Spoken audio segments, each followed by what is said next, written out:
கர்த்தர் நல்லவர். ஆமென். நம்ம போகலாமா? கர்த்தருடைய வார்த்தைக்கு நேராக நாம் கடந்து போவோம். விளைய செய்கிறதான தேவன். ஆமென். 1 கொரிந்தியர் புஸ்தகம் 3ஆம் அதிகாரம் 7ஆம் வசனம். 1 Corinthians chapter 3 verse 7. படிங்க பிரதர். அப்படி இருக்க நடுகிறவனாலும் ஒன்றுமில்லை, நீர் பாய்ச்சுகிறவனாலும் ஒன்றுமில்லை, விளையச் செய்கிற தேவனாலே எல்லாம் ஆகும். ஆமென். ஹல்லேலூயா. நடுகிறவனாலும் ஒன்றுமில்லை, நீர் பாய்ச்சுகிறவனாலும் ஒன்றுமில்லை, விளைய செய்கிற தேவனாலே எல்லாம் ஆகும். இந்த மாதத்தில் நம்ம எடுத்ததான வார்த்தை தான், விளைய செய்கிறதான கர்த்தர். ஆமென். ஹல்லேலூயா. அப்போது அந்த 1ஆம் தேதி தான் இந்த வசனத்தை நான் பேசினேன். முதல் வாரம் நமக்கு ஈஸ்டர் ரெசரக்ஷன் சண்டே, அதனால் அதை பேசணும். 1ஆம் தேதி காலையில் தான் இந்த வசனத்தை எடுத்து சும்மா கொஞ்சம் நேரம் அதிலிருந்து சொன்னேன். நம்ம என்ன அன்றைக்கி பார்த்தோம் சொன்னால், 1ஆம் தேதி காலையில் மனிதனுடைய முயற்சிகள் எல்லாம் எல்லைக்கு உட்பட்டு இருக்குது. ஆமென். அப்போ நமக்கு முடியாத காரியங்கள் நிச்சயம் உண்டு. நாம் எல்லாவற்றையும் செய்து கொள்ள முடியாது. நமக்கு முடியாத விஷயங்கள் நிறைய நம்முடைய லைஃப்பில் உண்டு. சோத்திரம். நம்ம எல்லைக்கு உட்பட்டவர்கள், பலனற்றவர்கள், திடனற்றவர்கள், நாம் குறை உள்ளவர்கள். ஆமென். ஹல்லேலூயா. அதனால் நம்ம ஒரு லிமிட்டேஷனுக்குள்ளே தான் நம்முடைய செயல்பாடுகள் எல்லாம் இருக்குது. சோத்திரம். ஆனால் கர்த்தர் அப்படி இல்லை. ஹல்லேலூயா. சோதரம். கர்த்தர் தான் எல்லாவற்றையும் செய்ய அதிகாரத்தையும் வல்லமை உள்ளதான தேவனாக இருக்கிறார். ஆமென். ஹல்லேலூயா. அடுத்தது இந்த வசனத்திலிருந்து புரிந்து கொள்வது என்னென்னா, எல்லாமே நான் செய்து கொள்வேன்னு சொன்னால் நான் எதற்காக நான் கர்த்தருக்கு மகிமையை செலுத்தணும்? இல்லையா? அர்த்தம் இல்லாமல் போயிடுமே. எல்லாமே நானே செய்து கொள்ள முடியுமானா நான் கர்த்தரை துதிக்க முடியாது, கர்த்தரை மகிமைப்படுத்த முடியாது. அப்போ தான் சங்கீதத்தில் வாஸ்தவம் 115ஆம் சங்கீதம் 1ஆம் வசனத்தில், எங்களுக்கு அல்ல கர்த்தாவே, எங்களுக்கு அல்ல கர்த்தாவே, உமக்கு மகிமை உண்டாகட்டும். ஆமென். ஹல்லேலூயா. அப்போது சில விஷயங்கள் நம்மளால் முடியாமல் இருக்கும் பொழுது தான், நாம் தேவனை சாரும் பொழுது, தேவன் அதை நமக்காய் செய்யும் பொழுது தான் நாம் தேவனுக்கு மகிமை செலுத்துகிறோம். ஆமென். ஹல்லேலூயா.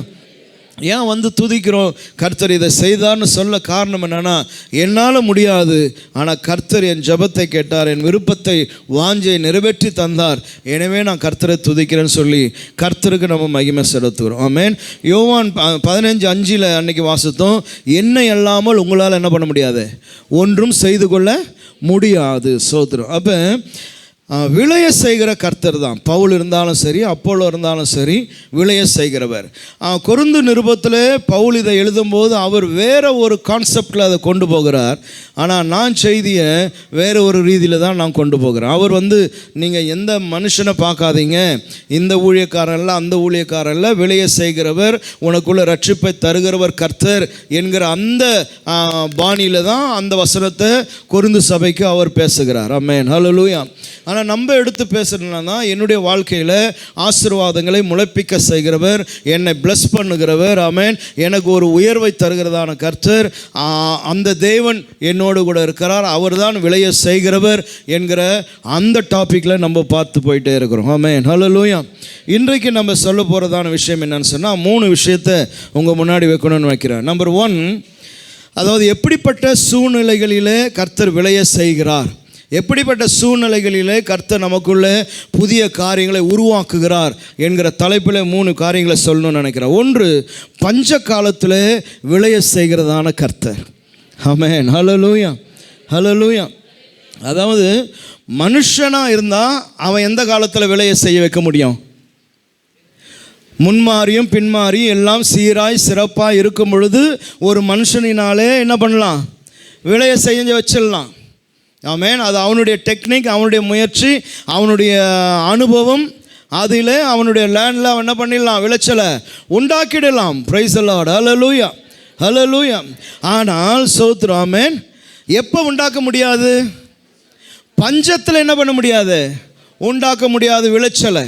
ஆமென். அப்போ தேவன் என்ன செய்கிறார்? விளைய செய்கிற தேவன் மனுஷன் செய்கிறதையே அவர் செஞ்சார்னா அவர் தேவன் என்கிறதான ஸ்தானத்தில் அவர் இருக்க முடியாது. ஆமென். ஹல்லேலூயா. அவர் தேவனாக இருப்பதினாலே அவர் பஞ்ச காலத்தில் ஒரு விளைச்சலை அவர் தருகிறார். பஞ்சத்திலையும் என்னை உயர்த்துகிறார், பஞ்சத்திலையும் என்னை போஷிக்கிறார், பஞ்சத்திலையும் என்னை ஆதரிக்கிறார். ஆமென். ஹல்லேலூயா. வேலை இல்லாத காலங்களிலையும் என்னை உட்கார வைத்து போஷிக்கிறதான தேவன் அவர், குறைவு இல்லாமல் நடத்துகிறதான தேவன் அவர். ஆமென். அப்போ வறட்சியிலையும் எனக்கு செழிப்பை தருகிறதான கர்த்தர் அவர். ஹல்லேலூயா. அதனால தான் அவர் எனக்கு உனக்கு எஜமானனாக இருக்கிறார். Praise the lord. ஆமென். அப்போ முதலாவது விஷயம் அதுதான், பஞ்ச காலத்தில் விளைய செய்கிறதான கர்த்தர். Genesis chapter 26 verse 1. ஆதியாகமம் 26. ஜெனிசிஸ் ஆதியாகமம் 26:1. ஆபிரகாமின் நாட்களில் உண்டான பஞ்சத்தை அல்லாமல் பின்னும் ஒரு பஞ்சம் தேசத்தில் உண்டாயிற்று. அப்பொழுது ஈசாக்கு பெலிஸ்தருக்கு ராஜாவாகிய அபிமெலேக்கினிடத்தில் கேராருக்கு போனான். போதும். ஆபிரகாமின் நாட்களிலே உண்டான பஞ்சத்தை அல்லாமல் பின்னும் ஒரு பஞ்சம் உண்டாயிற்று. அப்போ கவனிக்கணும், ஆபிரகாம் தேவனால் அழைக்கப்பட்டதான ஆபிரகாமின் நாட்களிலே ஒரு பஞ்சம் உண்டாயிற்று. ஆமென். ஹல்லேலூயா. நான் ஆபிரகாமை இருப்பதினாலே பஞ்சம் எனக்கு வராது என்பது அல்ல. நான் ஆபிரகாமாக இருந்தாலும் பஞ்சம் வரும். ஆனால் அந்த பஞ்சத்தில் என்னை நடத்துகிற கர்த்தர் என்னோடு கூட இருக்கிறார். என்னை அழைத்தவர் என்னோடு கூட இருக்கிறார். ஆமென். எனக்கு வாக்கு தந்தவர் என்னோடு கூட இருக்கிறார். ஆமென். ஹல்லேலூயா. அப்போ ஆபிரகாமின் நாட்களிலே ஒரு பஞ்சம் உண்டாயிற்றான். ஆமென். சோத்திரம். 26ஆம் அதிகாரத்தில் நம்ம வாசிக்கும் போது பார்த்தீங்கன்னா சோத்திரம், ஆபிரகாம் காரியெல்லாம் முடியுது. இப்போ ஈசாக்கினுடைய காரியத்தை படிச்சுட்டு இருக்கிறோம். அப்போ வசனம் என்ன சொல்லுதுன்னா, ஆபிரகாமின் நாட்களில் ஒரு பஞ்சம் உண்டாயிற்று. 12:10 படிங்க பிரதர். 12:10. ஆபிரகாம் நாட்களில் உண்டான பஞ்சம். 12:10. அத்தேசத்திலே பஞ்சம் உண்டாயிற்று. தேசத்திலே பஞ்சம் கொடியதா இருந்தபடியினால். ஓகே, போதும். அப்போ இதுதான் ஆபிரகாமின் நாட்கள். 12:10 பஞ்சம் உண்டாயிற்று, பஞ்சம் கொடிதா இருந்ததாம். 26:1 ஈசாக்கினுடைய காலம். அப்போ ஈசாக்கின் காலத்தில் என்ன உண்டாயிற்றான்? பஞ்சம். இப்போ கவனிக்கணும், என்னுடைய தாட் என்னன்னு சொன்னால், ஆபிரகாம் காலத்தில் 12ஆம் அதிகாரம் 10ஆம் வசனத்தில் கொடிதான பஞ்சம் உண்டாயிற்று. ஆமென். ஹல்லேலூயா. இன்னைக்கு ஈசாக்கு காலம்னு இருக்குது. ஈசாக்கு வாழ்ந்து கொண்டு இருக்கிறான். அப்படின்னா என்ன சொல்லுது? ஆபிரகாம் நாட்களில் வந்த பஞ்சத்தில் நாங்கள் செத்து போகலை, எங்கள் குடும்பம் மாண்டு போகலை, எங்கள் அப்பா அம்மா செத்து போகல, ஈசாக்கையாக நான் 10 வயசு 15 வயசில் செத்து போகல. ஆமென். ஹல்லேலூயா. 26ஆம் அதிகாரத்தில் ஈசாக்கை தான் நம்ம படிக்கிறோம். அப்படின்னா ஆபிரகாம் காலத்திலே வந்தது, அங்கே நாங்கள் பிழைத்தோம், அங்கே விளைய செய்தார், எங்களை போஷித்தார். இன்றைக்கு அவனுடைய மகனாக ஈசாக்கையாக நான் வாழ்ந்து கொண்டு இருக்கிறேன். போடுவர் அல்லேலூயா. ஆமென். ஹல்லேலூயா. அதுதான் தேவன். சோத்திரம். ஆமென். அப்போ எங்கள் அப்பாவுக்கும் பிரச்சனை வந்தது, எங்கள் அப்பாவும் பிரச்சனையெல்லாம் பார்த்துருக்கிறாரு, பஞ்சத்தெல்லாம் பார்த்தவர், வறுமையை பார்த்தவர், எவ்வளோ காரியங்களை பார்த்தவர். இன்றைக்கி நாங்கள் வாழ்ந்து கொண்டு இருக்கிறோம். ஆமென். எப்படி வாழ்ந்து கொண்டு இருக்கிறேன்னா, பஞ்சத்தில் உன்னை விளைய செய்த கர்த்தர் ஒருவர் உன்னோடு கூட இருந்ததினால அடுத்த சந்ததி வாழ்ந்து கொண்டு இருக்குது. ஆமென். ஹல்லேலூயா. இன்னைக்கு இருக்கிறதான தலைமுறைகளை பார்த்து சொல்கிறேன். ஆமென். அப்பா அம்மாவா இங்கே நீங்கள் அமர்ந்து கொண்டு இருப்பீங்களானா சோத்திரம், உன் பிள்ளைகளையும் வாழ வைக்கிற தேவன் ஒருவர் இருக்கிறார். ஆமென். ஹல்லேலூயா. எங்கள் அப்பாலாம் கிராமத்தை விட்டு பட்டணத்துக்கு ஓடி வந்தவங்க. சோத்திரம். ஆமென். ஒன்றும் இல்லாமல் சென்னை பட்டணத்துக்கு ஓடி வந்தவங்க. சோத்திரம். ஹல்லேலூயா. கடந்த நாட்கள்லாம் நான் ட்ராவலில் தான் இருந்தேன், தஞ்சாவூர்லலாம் இருந்தேன். எங்களுடைய ஊர் எங்கள் அப்பா இருந்ததான இடம். அங்கேருந்து பிளேக் நோயினால் சேலத்துக்கு போனாங்க, சேலத்தில் இருந்தாங்க. சேலத்துலேருந்து தஞ்சாவூருக்கு வந்தாங்க அவங்க. சோத்திரம். ஆமென். அப்புறமா அங்கேருந்து சென்னைக்கு ஓடி வந்துட்டார் பாருங்க. சோத்திரம். ஒன்றுமே இல்லை, பிளாட்பாரத்தில் படுத்து தூங்கி ஆங்காங்கே சாப்பாடு கேட்டு வாங்கி அப்படி தான் லைஃப் ஸ்டார்ட் ஆச்சு பாருங்க. ஆமென். அப்படிப்பட்டதான வாழ்க்கை. சோத்திரம். ஹல்லேலூயா. இன்றைக்கி நான் வாழ்கிறேன். ஆமென். ஹல்லேலூயா. அப்படின்னா சோத்திரம், அவருடைய நாட்களிலையும் வந்தது, எங்களுக்கு விளைய செய்கிற தேவன் ஒருவர் இருந்தார். அதே மாதிரி தான் உங்களுக்கும் இங்கே இருக்கிற அப்பா அம்மா எல்லாருக்கும் அதுதான். சோத்திரம். ஆமென். விளைய செய்கிற தேவன் ஒருவர் இருந்தார் உங்களோடு கூட. அதனால தான் இன்றைக்கி உன் பையன் வாழ்கிறான், உன் பொண்ணு வாழுது, உன் பேத்தி வாழுது, உன் பேரன் வாழ்கிறான். காரணம் என்னன்னா, ஆபிரகாம் காலத்தில் கொடிய பஞ்சம் வந்தது, ஆனால் ஈசாக்காகிய நான் உயிரோடு கூட இருக்கிறேன். ஆமென். ஹல்லேலூயா. ஆமென். சோத்திரம். அடுத்தது அங்கே பார்த்தீங்கன்னு சொன்னால், ஆபிரகாம் காலத்தில் உண்டாயிற்று. ஆமென். ஈசாக்கின் காலத்திலையும் உண்டாயிற்று. ஆமென். ஹல்லேலூயா. அப்போ பாருங்க சோத்திரம், நியூ சேலஞ்சஸ் பாருங்க. சோத்திரம். இந்த சேலஞ்சஸ் மாற மாட்டேங்குது. ஆமென். மனுஷ வாழ்க்கையில் அவங்க நம்ம இந்த உலக வாழ்க்கையில் ஓடும் பொழுது சேலஞ்சஸ் சேமாக தான் இருக்குது. ஆமென். உலகம் எவ்வளோதான் டெவலப் ஆகி போயிட்டு கொண்டு இருந்தாலும் அறிவியல் வளர்ந்து கொண்டு போயிருந்தாலும் ஆமென், அப்பாவுக்கு ஒரு சேலஞ்சுன்னு சொன்னால் பல வருஷங்கள் பொறுத்து அப்பா என்ன சேலஞ்சஸை ஃபேஸ் பண்ணாரோ அதே சேலஞ்சஸை பையன் பொண்ணு ஃபேஸ் பண்ணுறாங்க. ஆமென், ஹல்லேலூயா. காலங்கள் வித்தியாசமாக இருக்கலாம், ஆமென், அவங்க ஃபேஸ் பண்ணுற மெத்தட் வித்தியாசமாக இருக்கலாம், ஆனால் நியூ சேலஞ்சஸ் நமக்கு எப்பவுமே இருக்குது. அதை நீங்கள் புரிந்து கொள்ளணும். ஆமென், ஹல்லேலூயா. அவர் காலத்தில் வந்துடுச்சு போயிடுச்சு அதோடு வராது இல்லை. சேலஞ்சுன்றது லைஃப்பில் எப்பவுமே உண்டு. கண்ணை மூடி எழுந்தீங்கன்னா அன்னைக்கு என்ன சேலஞ்சுன்னு தெரியாது. சோத்திரம், ஆமென், ஹல்லேலூயா, ஹல்லேலூயா. ஆனால் என்ன சேலஞ்சஸாக இருந்தாலும் ஆமென், அந்த சேலஞ்சஸ் மத்தியில் விளைய செய்கிறவர் ஒருவர் கூடவே இருக்கிறார். அன்னைக்கு அவருக்கு வந்தது, அவர் எகிப்துக்கு என்ன பண்ணாராம், போனார் அபிமெலேக்கு இல்லை, அந்த சம்பவம் அங்கே நடந்த ஹிஸ்ட்ரி உங்களுக்கு தெரியும். இன்றைக்கி இவனுக்கு வருது. சோத்திரம், ஆமென், அதே சேலஞ்சஸ், அதே பிரச்சனை. ஆமென், இவனும் அபிமெலேக்கு, ஆமென், ஈஜிப்டு. சோத்திரம், ஹல்லேலூயா. அதே சேம் விஷயமாகவே இருக்குது. ஆமென், ஹல்லேலூயா, ஸ்தோத்திரம், ஆமென். அப்போ சேலஞ்சஸ்ன்றது இந்த ஆலயத்தில் உட்கார்ந்து கொண்டு இருக்கிற எல்லாருக்கும் இருக்குது. ஆமென். அதை ஐயோ என்னால் ஹேண்டில் பண்ண முடியுமா? அன்றைக்கி அப்பா இருந்தார் பார்த்துக்கினாரு, இன்றைக்கி நான் தானே இருக்கிறேன் அப்படின்னா கர்த்தர் சொல்கிறாரு நான் இருக்கிறேன். ஆமென். அன்றைக்கி கொடிய பஞ்சத்தில் உன் குடும்பத்தை நடத்தின தேவன் நான், விளைய செய்தவர் நான். ஆமென், ஹல்லேலூயா, ஹல்லேலூயா, ஹல்லேலூயா. அப்போ பஞ்சங்கள் வந்தாலும் வாக்குத்தத்தத்தின் தேவன் உன்னோடு கூட இருக்கிறார். 26:3 வாக்குத்தத்தம் என்ன?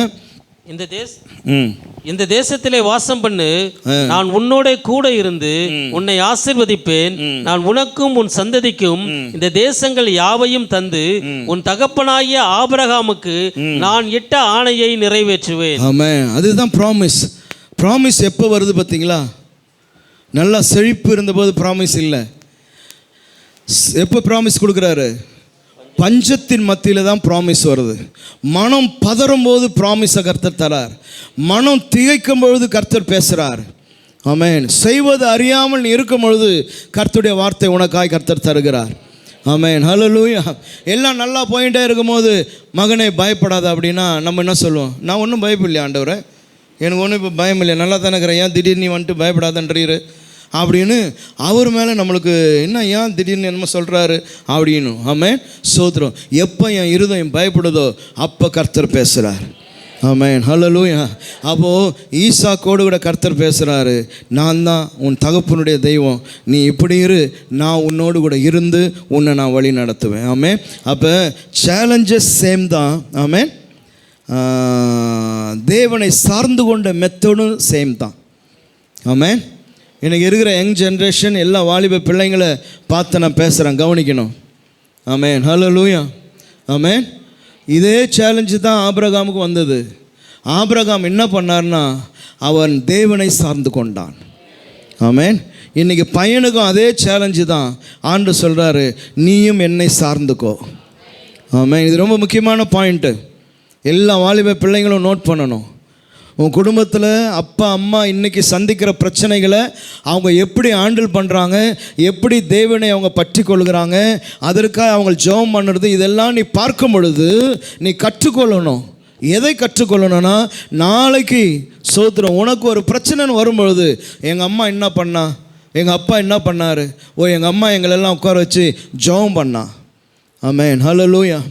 என்னம்மா ஏம்மா அழுதுனுக்கிற, என்னம்மா ஜெபம் பண்ணுறேன்னா அம்மா இப்படின்னு சொன்னா.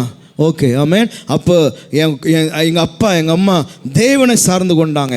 அப்போ அதே சேலஞ்சு உனக்கு 30 வருஷம் பொறுத்து 20 வருஷம் பொறுத்து வந்துச்சுன்னா இதுதான் உனக்கு ஞாபகத்துக்கு வரணும். ஆமென், ஹல்லேலூயா. ரிலையிங் ஆன் காட், தேவனை சார்ந்திருத்தல். ஆமென். நீங்கள் 16:2 கர்த்தர் சொல்லும்போது அதான் சொல்கிறாரு, இங்கே நீ இரு. Amen, hallelujah. Stay here, abide in me, என்னிலே தரித்திரு, இங்கே இரு, நீ வேற இடத்துக்கு என்ன பண்ணிடாத, போயிடாத. சோத்திரம். 16:2 அதான பிரதர் வருது பாருங்க. கர்த்தர் அவனுக்கு தரிசனமாகி நீ எகிப்துக்கு போகாமல் நான் உனக்கு சொல்லும் தேசத்திலே குடியிரு. நீ நான் சொல்ற இடத்துல நீ குடியிரு. பஞ்சத்தை கண்டு நீ பயந்து இங்கே அங்கே ஓடிடாத. ஆமென், ஹல்லேலூயா, சோத்திரம். நீ இங்கே குடியிரு. கரெக்டாக நான் சொல்ற வசனம் 26:2. நான் 16:2 நீட்டனா 26:2. சோத்திரம். அப்போ நம்ம 26ஆம் அதிகாரம் தான் பார்த்துன்னு இருக்கிறோம். ஓகே, நான் தான் தப்பாக சொல்லிட்டேன். ஓகே, கவனிக்கணும். அப்போது 26:2 ஜெனிசிஸில் அவர் சொல்கிறாரு, நீ இங்கே தங்கியிரு. அப்போது எந்த பிரச்சனையும் கண்டு அங்கேயே என்ன பண்ணிடாத, ஓடிடாத. நீ என்னிலே தரித்திருப்பாயானால், என்னிலே நிலைத்திருப்பாயானால், என் வசனத்துக்குள்ளே இருப்பாயானால், என் வாக்குத்தத்தத்துக்குள்ளே நீ நிலைத்திருப்பாயானால், இந்த பஞ்சத்தில் நான் விளைய செய்வேன். ஆமென், ஹல்லேலூயா, ஆமென். சோதனை. அதனால் இருக்கிற எல்லா பிள்ளைகளும் விளங்கி கொள்ளணும். ஆமென். இன்றைக்கி உங்கள் அப்பா என்ன பண்ணுறார், இன்றைக்கி உங்கள் அம்மா என்ன பண்ணுறாங்க, சோத்திரம். ஆமென். அதை பாருங்கள், அதிலிருந்து நீ அதை இருதயத்தில் வைத்துக்கோ. உனக்கு ஒரு காலம் வரும், ஆமென், அன்றைக்கு நீ அதையே அப்ளை பண்ணு. ஆமென். இந்த தெய்வம் நேற்றும் இன்றும் என்றும் மாறாததான கர்த்தர்.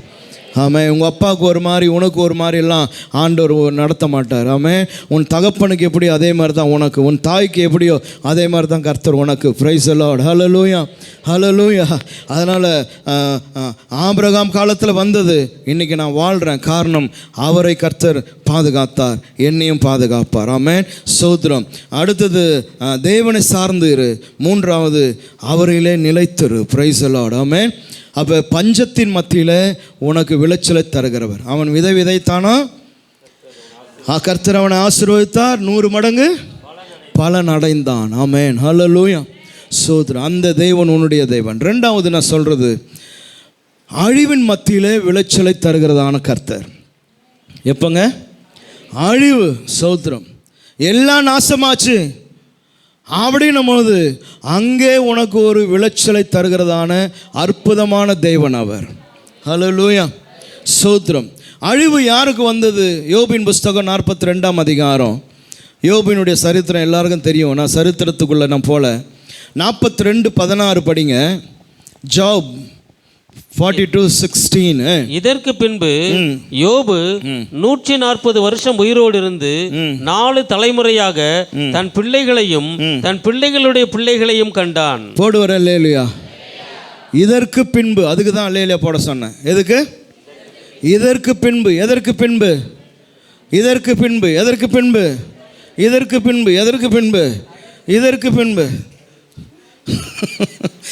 1லிருந்து 42 வரைக்கும் சொல்லுது பத்தியா, அதற்கு பின்பு. ஆமென், ஹல்லேலூயா. 1, 2 என்னது? அவனுடைய செழிப்பு, அவனுடைய செல்வம், அவன் யார், அவன் எப்படிப்பட்டவன், தேசத்தில் அவனுக்கு இருக்கிறதான மேன்மை என்ன, எல்லாம். அதிலிருந்து ஆரம்பித்தா ஒரு பெரிய ஒரு அழிவு, சேதம், பயங்கரம், துக்கம், கண்ணீர், வியாதி, பலவீனம். சோத்திரம். ஆமென். உட்கார்ந்து 3 நண்பர்கள், யோபு உட்கார்ந்து கொண்டு புலம்பிக் கொண்டு இருக்கிறதான லைஃப் ஸ்டைல். சோத்திரம். ஒருவனும் மதிக்காததான லைஃப். அப்படி போது எல்லாம் அழிந்து போனது. மீதி இருக்கிறது யோபும் அவருடைய மனைவியும். சோத்திரம். அவ்வளோதான். 3 நண்பர்கள் தூரத்திலிருந்து வந்து உட்கார்ந்து புலம்பிக் கொண்டு இருக்கிறாங்க. ஆராய்ச்சிகள் நடக்குது. ஏன் நடந்தது, எதற்காக நடந்தது? சோத்திரம். யோபு தன் வாயினாலே ஒன்றும் பேசலைன்னு ஆரம்பத்திலே வந்துடும். ஆனால் நீங்கள் உள்ளுக்குள்ளே படித்து பண்ணால் அடுத்தது யோபு சொல்கிறார், நான் பிறந்த நாள் சபிக்கப்படுவதாக. பயங்கரமாக சபிக்கிறார் அவருடைய பிறந்த நாட்களை எல்லாம். ஆமென், ஹல்லேலூயா. அப்போ வேதனை இருந்திருக்குது, துக்கம் இருந்திருக்குது பாருங்க. இல்லை, அதெல்லாம் வெடிக்க ஆரம்பிச்சது, வெளியே வர ஆரம்பிச்சது. ஆமென். அவன் புலம்ப ஆரம்பிக்கிறான், கதற ஆரம்பிக்கிறான். சோத்திரம், ஹல்லேலூயா. எதற்காக இந்த அழிவுனே தெரியல, அவ்வளோ அழிவு. இதற்கு பின்பு அப்படின்னு போட்டுட்டு, சோத்திரம், 40 வருடம் உயிரோடு இருந்து, போடு போடு போடு, ஹல்லேலூயா. எப்படிங்க? எதற்கு பின்னாடி? மொத்த என்ன பிதா? 140 வருஷம். ஆமென், ஹல்லேலூயா. எதற்கு பின்னாடி? இவ்வளோ பெரியதான அழிவு. அவன் காதில் வந்து கேட்கறது எல்லாமே போச்சு போச்சு போச்சு, எல்லாம் முடிஞ்சது எல்லாம் காலி. ஆமென். இதற்கு பின்பு மறந்துடாதீங்க அந்த ஒரு சிங்கிள் வேர்டை, இதற்கு பின்பு. சொல்லுங்க. அழிவின் மத்தியில் விளைய செய்கிற கர்த்தர். 140 வருஷம். ஆமென், ஹல்லேலூயா. அவன் என்ன பண்ணானா? வாழ்ந்து, அதுதான் தேவன் தந்த விளைச்சல். 140 years அவனுக்கு ஒரு விளைச்சலை தந்து 4 தலைமுறை என்ன பண்ணானா? கண்டானாம். ஆமென், ஹல்லேலூயா.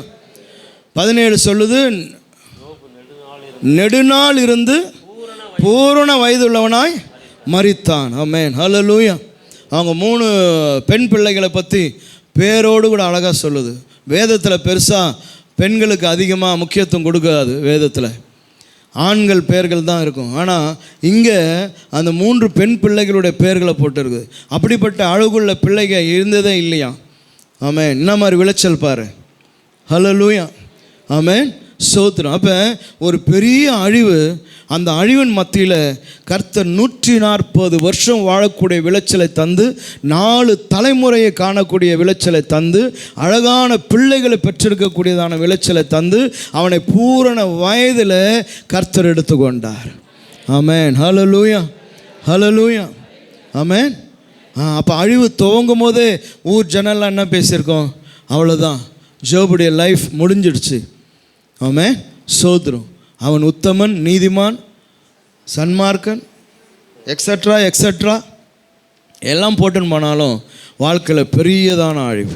அப்போ அழிவுக்கு காரணம் அவன் அல்ல. ஸ்தோத்திரம். உங்களுக்கு ஹிஸ்ட்ரி தெரியும், நடந்த சம்பவம் என்னன்னு தெரியும். ஆமென். ஸ்தோத்திரம். அவன் ஆளாக்கப்படுகிறான். ஹல்லேலூயா. ஒரு திட்டத்தில் அவன் அந்த திட்டத்துக்கு உள்ளே அவன் போகிறான். ஸ்தோத்திரம். அவனை வைத்து அதை நிறைவேற்ற வேண்டும் என்று தேவன் விரும்புகிறார். Praise the lord. ஹல்லேலூயா. அப்போ நிறைய காரியங்களை நம்முடைய லைஃப்பில் நடக்கிற விஷயங்களை நம்மளால் புரிந்து கொள்ள முடியாது, விளங்கி கொள்ள முடியாது. எல்லாவற்றையும் ஆராய்ச்சி பண்ணி உட்கார்ந்து இருக்க முடியாது. சில ஆராய்ச்சிகளுக்கு பதிலே கிடைக்காது. ஆமென். ஹல்லேலூயா. ஸ்தோத்திரம். அதனாலே நம்முடைய வாயிலிருந்தும் இருதயத்திலிருந்தும் வேண்டாத காரியங்கள் தான் புறப்படும். கசப்பும் வெறுப்பும் தான், கோபமும் இதெல்லாம் தான் நமக்கு வெளிப்படும். ஏன்னா காரணம் கண்டுபிடிக்கவே முடியாது. ஸ்தோத்திரம். ஆமென்.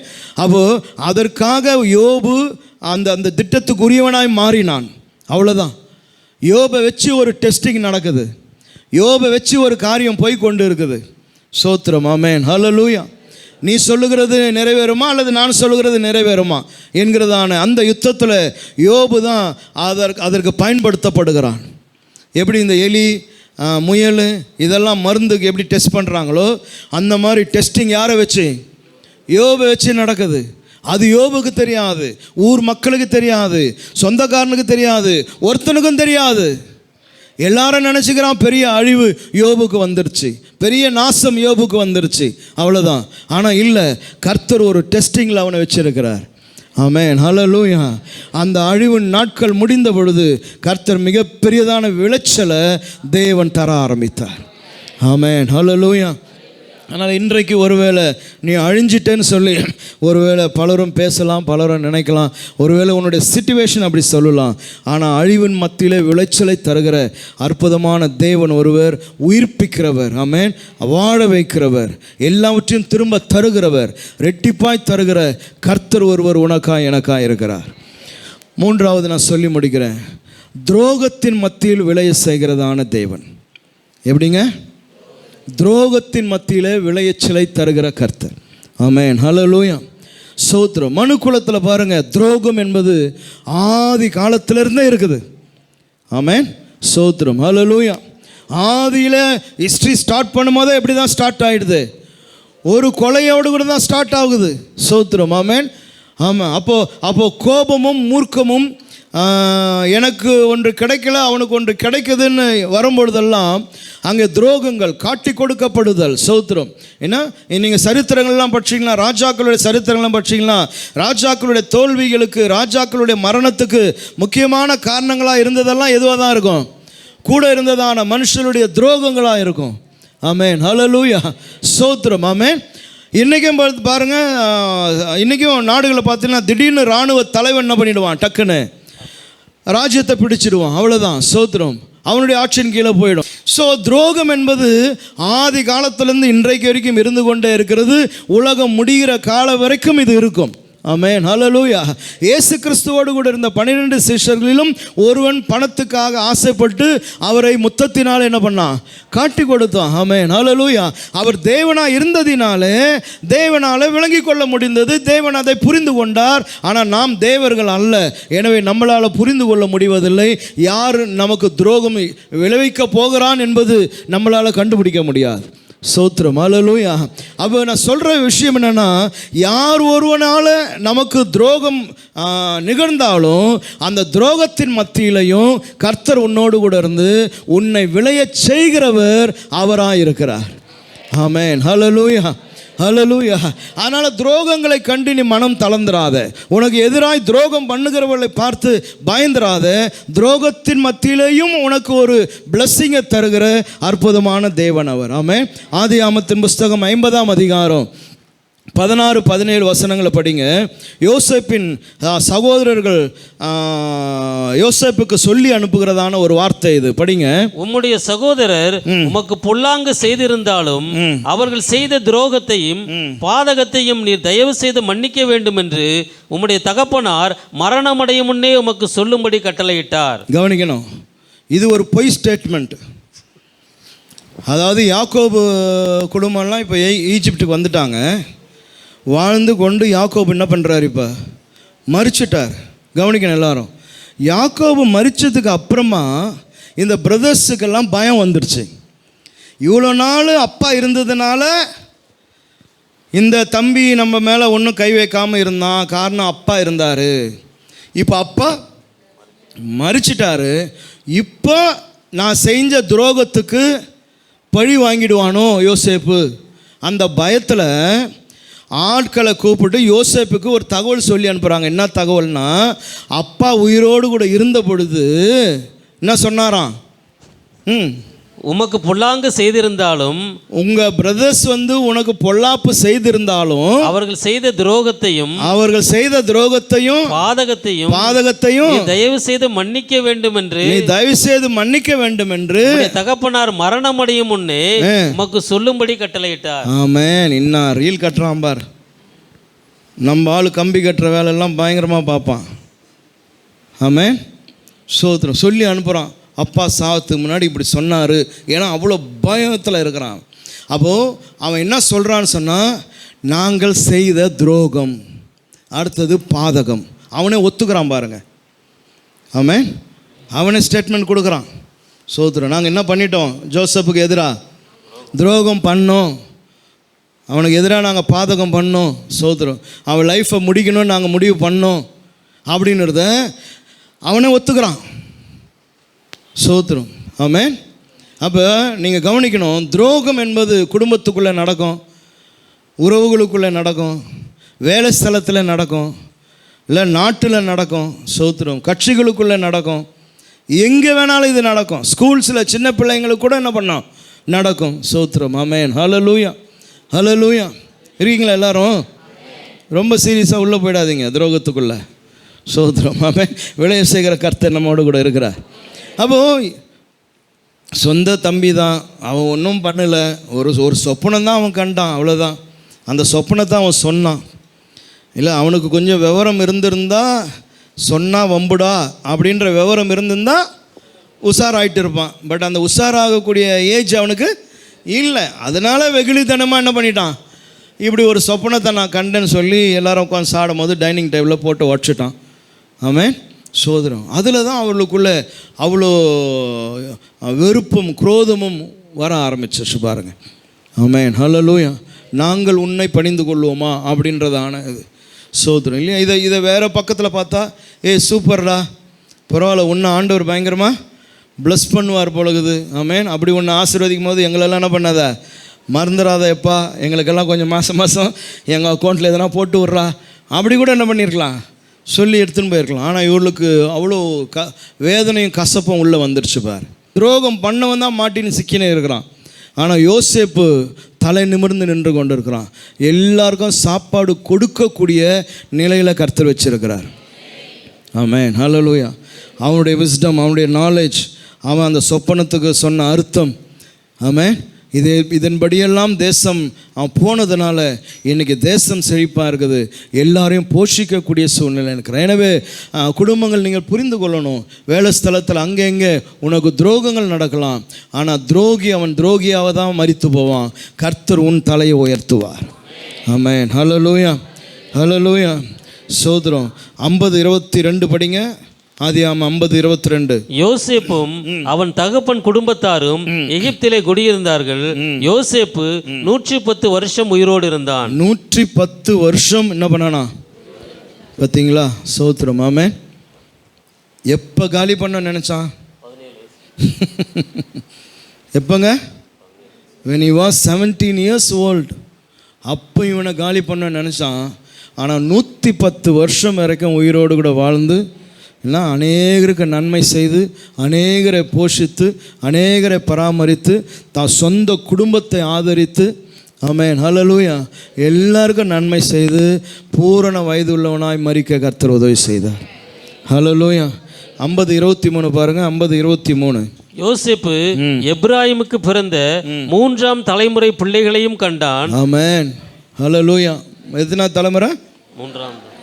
எப்ராயிமுடைய 3ஆம் தலைமுறை பிள்ளைகளையும் கண்டானாம். அவன் உயிரை ஒருத்தனாலையும் வாங்க முடியல. இருக்கீங்களா? ஹல்லேலூயா ஹல்லேலூயா. உயிர் யார்கிட்ட இருக்குது?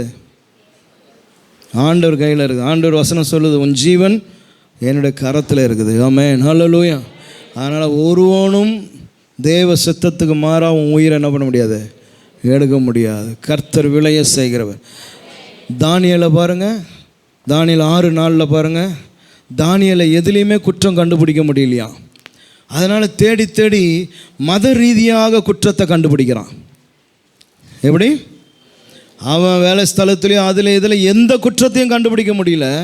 எனவே அவனுடைய ரிலீஜியன் அடிப்படையில் ஒரு குற்றத்தை கண்டுபிடிக்கலான்னு சொல்லி ராஜாவுக்கிட்ட எல்லாரும் சேர்ந்து போய் பேசி, ஆண்டவரே 1 மாதத்துக்கு என்ன பண்ணக்கூடாது, யாரும் எந்த தெய்வத்தையும் என்ன பண்ணக்கூடாது, ஆராதிக்கக்கூடாது, உங்களை மட்டும்தான் ஆராதிக்கணும் அப்படின்னோடனே ராஜாவுக்கு குளிர்ச்சி ஆகி போச்சு. எவ்வளோ நல்லவனுங்கடா இவனுங்கெல்லாம், பாரு 30 நாளைக்கு என்னை மட்டும்தான் எல்லாரும் வணங்கணும்னு சொல்கிற ஒரு நல்ல கூட்டம் எனக்கு இருக்குதுன்னு சொல்லி ராஜாவுக்கு மனம் குளிர்ந்து சைனை போட்டார்.